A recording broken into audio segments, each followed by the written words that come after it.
Bismillahirrahmanirrahim. Assalamualaikum warahmatullahi wabarakatuh. Terkait dengan banyaknya pertanyaan tentang asesmen nasional, baik, kali ini kita akan membahas bagaimana tentang asesmen nasional.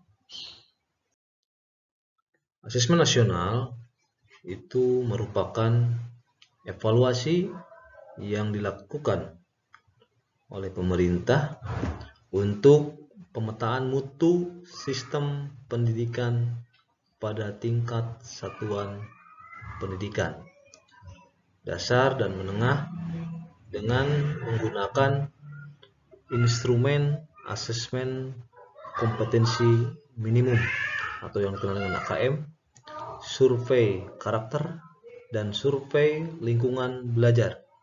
Ya, jadi bukan berdasarkan kepada kompetensi dasar. Ya. Asesmen nasional dilaksanakan menggunakan komputer secara daring dan semi daring sebagai media untuk menampilkan dan menjawab soal. Jadi bisa daring langsung ataupun semi daring melalui server lokal. Ya. Nah, kemudian teman-teman, asesmen nasional 2021 itu dilaksanakan di satuan pendidikan pada wilayah yang diperbolehkan melaksanakan pembelajaran tatap muka terbatas berdasarkan kepada penetapan pemerintah dan dengan protokol kesehatan yang ketat. Kemudian, ya, terkait dengan instrumen asesmen nasional atau AN ini, yang pertama adalah asesmen kompetensi minimum atau AKM. Itu merupakan pengukuran kompetensi peserta didik dalam hal literasi membaca dan literasi matematika atau yang dikenal dengan numerasi. Yang kedua, terkait dengan survei karakter, yaitu pengukuran terhadap sikap, kebiasaan, nilai-nilai berdasarkan 6 aspek pada profil pelajar Pancasila, yaitu apa? Beriman, bertakwa kepada Tuhan Yang Maha Esa, dan berakhlak mulia. Yang kedua, kebinekaan global, kemudian bergotong royong, kreatif, bernalar kritis, mandiri. Ya. Yang ketiga, survei lingkungan belajar, yaitu pengukuran kualitas pembelajaran dan iklim sekolah yang menunjang kepada pembelajaran pada satuan pendidikan. Itulah 3 asesmen atau 3 instrumen asesmen nasional. Kemudian, adapun peserta asesmen nasional, yaitu bahwa peserta itu yang mengikuti AN adalah peserta didik di kelas 5 di tingkat sekolah dasar, kelas 8 SMP, dan kelas 11 SMA, SMK, dan aliyah pada saat pelaksanaan AN yang terpilih secara acak random di setiap satuan pendidikan dengan metode yang ditetapkan oleh Kemendikbudristek.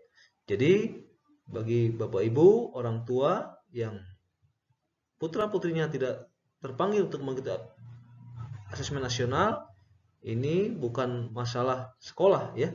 Bukan, jangan protes ke sekolah, tetapi memang dipilih secara random hanya untuk menggambarkan saja perwakilan sekolah. Jadi tidak menentukan kelulusan atau apapun dari putra-putri Bapak dan Ibu. Baik, adapun pesertanya, untuk peserta didik, guru atau tenaga pendidik, dan kepala satuan pendidikan, ya. Untuk peserta didik, 3 instrumennya AKM, survei karakter, dan survei lingkungan belajar. Untuk pendidik atau guru itu survei lingkungan belajar, dan untuk kepala satuan pendidikan atau kepala sekolah itu survei lingkungan belajar. Nah, Bapak Ibu, untuk jumlah peserta didik yang dipilih secara acak mengikuti asesmen nasional atau AN untuk di setiap satuan pendidikan adalah yang pertama untuk jenjang SD, SDLB, MI, paket A, ULA, dan yang sederajat, jumlahnya maksimal 30 peserta dengan cadangan 5 orang peserta. Kemudian yang kedua, untuk jenjang SMP, SMP LB, MTS, paket B, USA, dan yang sederajat, jumlahnya maksimal 45 peserta dan cadangan 5 peserta. Kemudian yang ketiga, untuk jenjang SMA, SMA LB, MA, SMK, MAK, paket C, dan ULIA yang sederajat, pesertanya maksimal 40 peserta dan cadangan 5 orang peserta.